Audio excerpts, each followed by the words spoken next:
Friends இங்கே பாருங்கள், ரீசெண்டாக இந்தியன் ஸ்நாக்ஸ் ஹவுஸ்லேருந்து ஆர்டர் போட்டிருந்தேன். ஸோ இது ஆன்லைனில் ஆர்டர் தான். இதுலேயே அவங்க சொல்லியிருப்பாங்க நோ ப்ரிசர்வேட்டிவ்ஸ் அந்த மாதிரி இருக்குதுன்னு. ஸோ இந்த மிக்சரில் மேனுஃபேக்சரிங் டேட்டு 27/5. இப்போ நம்மளோட டேட் வந்து பார்த்துட்டிங்கன்னா July 7, ஆல்மோஸ்ட் 1 மந்த். அதை அப்படியே லைட்டாக மங்களாக அழிச்ச மாதிரி இருக்குது. பட் இருந்தாலும் பாருங்கள், நல்லா ஊற்று பாருங்கள். 27/5/2026.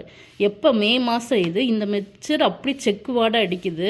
இதில் பாருங்கள், no preservatives, no artificial colours இதெல்லாம் போட்டிருக்காங்க.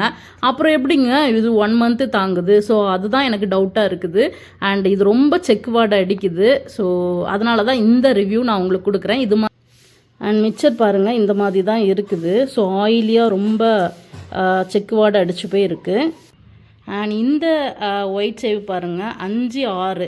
So almost 1 month delay. So இந்த மாதிரி கேப்பில் வந்து என்னென்னா மேனுஃபேக்சரிங் டேட் இருக்குது.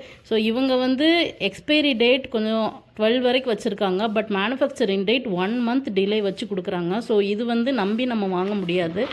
ஸோ நாங்கள் இதை வந்து என்னென்னா இஷ்யூ வந்து கஸ்டமர் கேருக்கு ரைஸ் பண்ணி சில 2 ப்ராடக்ட் மட்டும் எங்களுக்கு ரீஃபண்ட் கிடச்சிது. பட் இந்த மாதிரி பார்த்துக்கோங்க வாங்கும்போது. ஸோ மெயினாக நம்ம டேரெக்டாக போய் வாங்குறது பெஸ்ட்டு. இந்தியன் ஸ்நாக்ஸ் ஹவுஸில் நீங்கள் ஸ்நாக்ஸ் வாங்கினீங்கன்னா கொஞ்சம் பார்த்து வாங்குங்க டேட்டு.